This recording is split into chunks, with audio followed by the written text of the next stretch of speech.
Oke, jadi kita langsung ke materi pada pagi hari ini, yaitu tentang struktur organ generatif pada tumbuhan. Nah, struktur organ generatif pada tumbuhan itu kan ada 3, yaitu bunga, biji, dan juga buah. Kita ke bunga terlebih dahulu.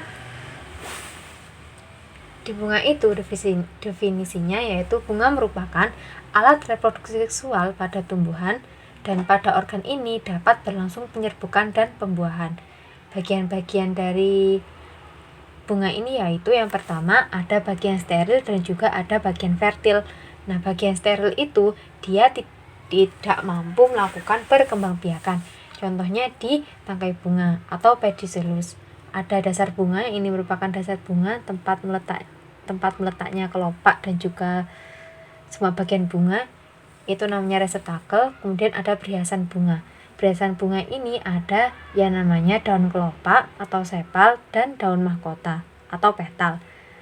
Bagian bunga itu ada yang bagian fertil, yaitu ada benang sari dan ada putik atau pistilum. Nah, daun kelopak ini dia itu tersusun atas sel klorofil dan mesofil yang tidak berdiferensiasi menjadi jaringan tiang dan spons. Sel epidermis pada daun kelopak dia itu tidak dilapisi zat kutin serta ada stomata dan juga trikoma. Sama seperti daun kelopak, strukturnya mahkota ini sama. Jadi bunga mahkota dia itu warnanya macam-macam karena ada kromoplas dan juga pigmen tambahan. Kemudian di daun mahkota dia itu epidermisnya itu bentuknya khusus, yaitu berupa tonjolan yang disebut papila dan dilapisi oleh kutikula. Kita ke benang sari atau stamen. Benang sari itu dia bagiannya yang pertama ada kepala sari, yaitu namanya antera. Benang sari itu tersusun atas yang namanya filamen atau tangkai sari ini dan kepala sari atau anter. Nah, di anter ini dia memiliki 4 ruangan yang isinya itu berupa serbuk polen. Ruangan serbuk sari ini dia dinamakan sporangium karena dia itu menghasilkan mikrospora. Nah, mikrospora ini dia itu akan menghasilkan gamet jantan. Ini merupakan struktur dari kepala sari atau antera. Di sini ada epidermis. Epidermis ini merupakan lapisan terluar yang terdiri dari satu lapis sel. Kemudian kita masuk ke dalam ada endotesium. Endotesium ini yaitu lapisan yang terletak di sebelah dalam epidermis. Di sebelahnya lagi ada yang namanya lapisan tengah. Lapisan tengah ini terdiri atas 2-3 lapis sel atau lebih tergantung jenis tumbuhan. Kemudian di bawahnya lagi ada yang namanya tapetum. Nah, ini tapetum. Tapetum ini dia merupakan dinding terdalam dari antera. Next kita ada putik. Putik itu dia mengalami diferensiasi menjadi 3 bagian, yaitu bagian yang menggembung atau bagian ovarium atau bakal buah. Kemudian bagian memanjang ada tangkai putik atau stilus.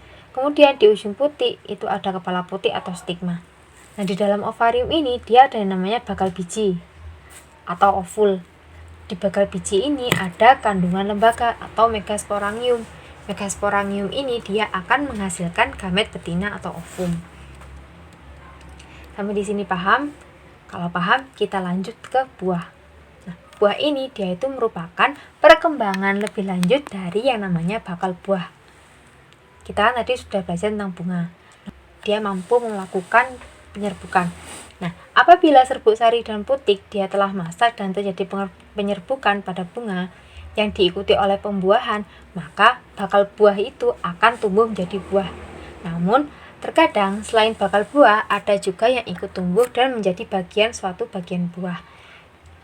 Nah, bagian buah ini yang tidak gugur dan ikut tumbuh bersama buah itu ada daun. Contohnya ada daun pelindung yang dia itu ikut ke dalam buah, itu ada kelopot pembungkus jagung. Kemudian tangkai kepala putik, contohnya ada di rambut jagungnya ini. Kemudian contohnya yang kepala putik itu contohnya manggis. Jadi seperti ini. Kan ada penyerbukan. Nah, penyerbukan kan jika diikuti oleh pembuahan, itu akan bakal buahnya itu akan menjadi yang namanya buah. Nah, terkadang si bakal buah ini itu ada yang ikut tumbuh menjadi buah dan ada bagian bunga yang dia itu ikut menjadi bagian suatu buah. Nah, contohnya bagian bunga yang ikut ke dalam menjadi buah itu ada contohnya daun pelindung. Di bagian bunga kan ada yang namanya daun pelindung. Dia itu ikut ke dalam pembentukan buah. Contohnya si klobot atau pembungkus jagung. Nah, contohnya lagi kepala putik. Kepala putik itu yang ikut menjadi buah, bagian buah itu ada rambut pada jagung. Kemudian ada kepala putik. Kepala putik yang dia itu ikut menjadi bagian dari buah itu contohnya ada di manggis, seperti itu. Nah, berdasarkan dinding buah atau perikarpium itu kan tumbuh dari dinding ovarium. Ada buah kering pecah, contohnya si famili Fabaceae, contohnya kedelai. Kemudian ada bunga kering tidak pecah, contohnya itu ada padi dan jagung. Kemudian ada buah daging, contohnya ada buah persi, jeruk, dan mentimun, dan juga apel. Seperti itu. Kita lanjut ke buah berdaging. Jadi pada buah berdaging, perikarpium itu dia berdiferensiasi menjadi epikarp, mesokarp, sama endokarp. Exokarpium atau endokarpium dia itu merupakan lapisan terluar dan berwarna. Kemudian ada mesokarpium. Mesokarpium ini dia merupakan lapisan tengah yang tebal. Kemudian kita masuk ke dalam, ada yang namanya endokarpium. Endokarpium ini dia merupakan lapisan dalam dan berupa selaput yang mengandung sel batu. Pada buah kering, exokarpium itu memiliki karakteristik seperti sklerenkim. Nah, perubahan warna kulit buah selama pemasakan buah itu terjadi karena transformasi kloroplas menjadi kromoplas. Sampai di sini paham? Kalau paham, kita lanjut ke biji. Biji itu merupakan perkembangan lebih lanjut dari yang namanya bakal biji. Tadi kan di ovarium ada yang namanya bakal buah dan juga bakal biji. Nah, biji itu merupakan perkembangan dari si ovarium tadi, bakal biji tadi. Struktur biji itu bervariasi, biasanya terdiri atas jaringan epidermis, jaringan makroskleroid, osteoskleroid, sel parenkim, sel kristal, dan sel berpigmen. Bagi tumbuhan biji atau spermatofita, biji ini merupakan alat perkembangbiakan utama karena biji itu mengandung calon tumbuhan baru atau lembaga. Nah, bagian-bagian biji itu ada tali pusar, inti biji, dan kulit biji. Itu dari dalam keluar.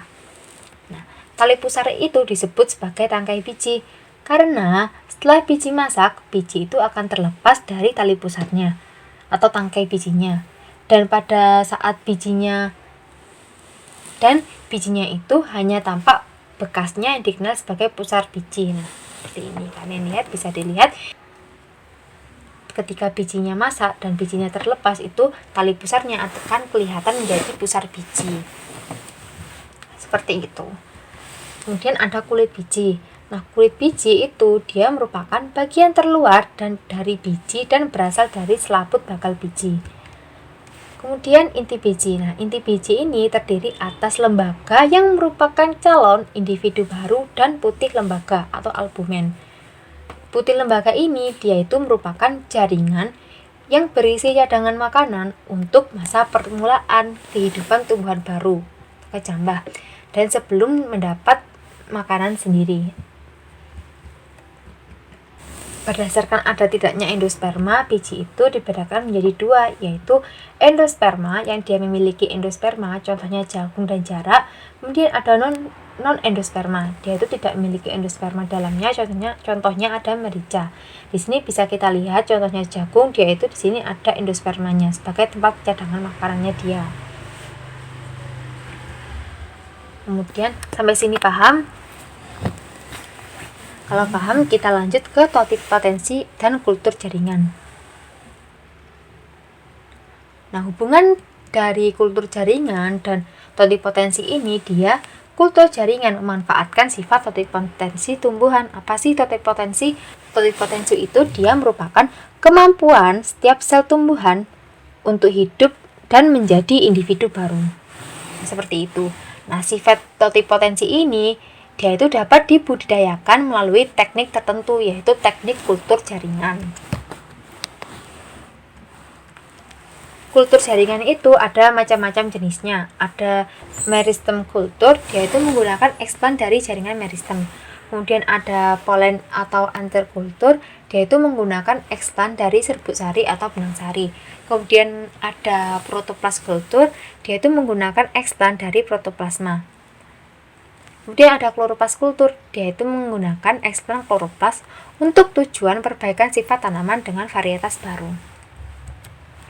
Kita ke mekanisme kultur jaringan. Tahap pertama ada sterilisasi, pembuatan media, inisiasi, multiplikasi, pengakaran, dan aklimatisasi. Pertama, kita akan melakukan sterilisasi. Sterilisasi ini dia dilakukan di tempat yang steril. Jadi kultur jaringan itu dia harus dilakukan pada tempat yang steril, seperti di lab. Si sterilisasi ini, kultur jaringan itu dapat dilakukan di tempat steril, yaitu di alat yang namanya laminar air flow cabinet dengan menggunakan alat-alat yang juga steril. Alat itu disterilkan dengan menggunakan autoclave. Kemudian kita kan sudah mensterilkan alat. Nah, ketika kita akan mensterilkan explant, kita menggunakan alkohol atau HgCl2. Seperti itu. Kita ke pembuatan media. Pada tahap kedua, yaitu pembuatan media, ini pembuatan media dilakukan dengan menambahkan garam-garam mineral, vitamin, dan hormon, dan faktor-faktor lain yang dia itu dapat mempengaruhi dan meningkatkan pertumbuhan si explant. Kita ke inisiasi. Selanjutnya ada tahap inisiasi, yaitu inisiasi merupakan pengambilan explant dari bagian tanaman yang akan dikultur. Bagian tanaman yang sering digunakan itu adalah tunas. Explant itu merupakan bagian dari tumbuhan yang akan kita kultur, seperti itu. Kemudian multiplikasi. Sebenarnya sebelum multiplikasi itu kita harus mensterilkan explant tadi. Nah, explant tadi disterilkan dengan menggunakan alkohol dan HgCl2. Multiplikasi ini dia merupakan kegiatan memperbanyak calon tanaman dengan menanamkan explant pada media. Jadi explant tadi kita masukkan ke dalam media, seperti itu. Kemudian pengakaran. Pengakaran ini merupakan pertumbuhan akar. Ketika explant ini dia telah tumbuh akar, berarti proses kultur jaringan yang dilakukan itu mulai berjalan dengan baik. Dan saat ini mulai dilakukan pengamatan setiap hari untuk mencegah yang namanya kontaminasi. Kontaminasi itu dapat berupa kontaminasi dari jamur, bakteri, dan mikroorganisme yang lain. Biasanya itu akar yang menjamur itu dia warnanya putih, dan akar pucuknya itu warnanya biru. Setelah itu ada tahap aklimatisasi. Pada tahap ini, explant dari media itu dipindahkan ke luar atau ditanam, seperti itu. Keuntungan kultur jaringan sendiri itu yaitu yang pertama, dapat diperoleh bibit yang sifatnya identik dengan induknya. Lalu kedua, tidak membutuhkan tempat yang luas karena dia di botol kecil saja dia sudah bisa tumbuh dengan media. Kemudian yang ketiga, kualitas dan kesehatan bibit lebih terjamin. Ya karena itu sebelum kita melakukan kultur jaringan, semuanya itu harus disterilisasi terlebih dahulu. Kemudian yang keempat, bibit yang dihasilkan seragam. Kemudian yang kelima, bibit akan lebih cepat pertumbuhannya, ya karena dia itu tidak tergantung musim. Kemudian yang keenam, dengan waktu yang singkat bisa mendapatkan bibit dengan jumlah yang banyak. Seperti itu. Sampai di sini ada yang ditanyakan. Kalau ada yang ditanyakan, bisa chat atau bertanya kepada guru secara langsung. Saya akhiri. Wassalamualaikum warahmatullahi wabarakatuh.